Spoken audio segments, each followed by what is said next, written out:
In healthcare, we're faced with these high-stakes choices every single day. And one of the biggest ones is this constant tug of war between speed and safety. But what if that's the wrong way to look at it? What if it's not a problem to be solved, but a dynamic to be mastered?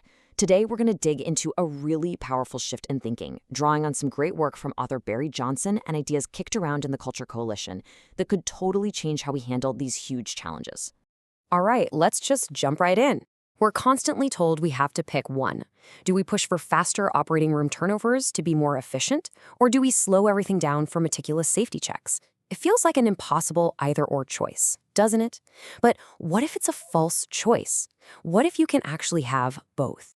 To really see what I'm talking about, let's step into one of the most complex, high-pressure environments in any hospital, the modern operating room. It's the perfect place to see this system under some serious pressure. Just look at this picture. It really gives you a sense of the sheer complexity we're dealing with now. With all this new tech, like surgical robots, the number of tasks has just exploded. And all that equipment creates a ton of physical clutter, which can seriously get in the way of workflow and how the team communicates. It's a real pressure cooker of people, technology, and process. So get this, when researchers actually tracked how everyone on the surgical team moves around, this is what they found.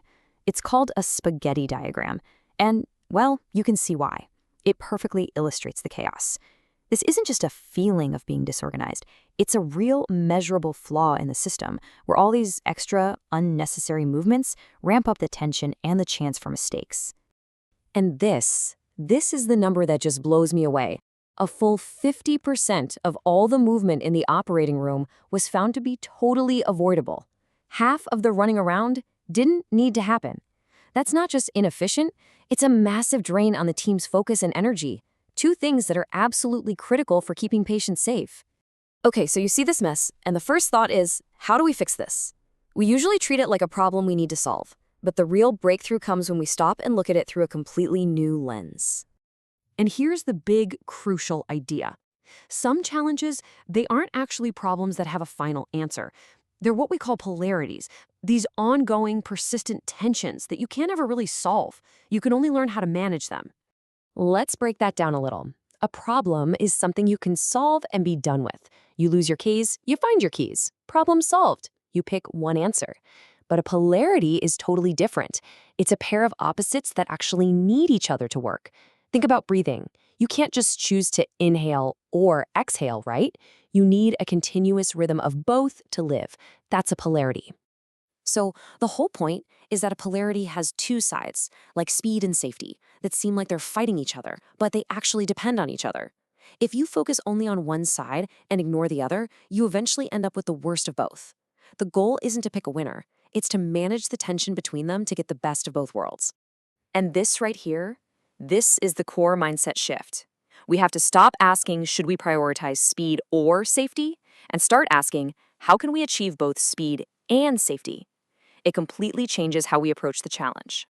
So, you might be thinking, okay, this sounds nice in theory, but does it actually work in the real world? Oh, you bet it does. And to see it in action, let's look at an industry that has absolutely mastered this speed and safety polarity, Formula One racing. I mean, just look at these two scenes. On the surface, they seem like totally different worlds, a racetrack and an operating room.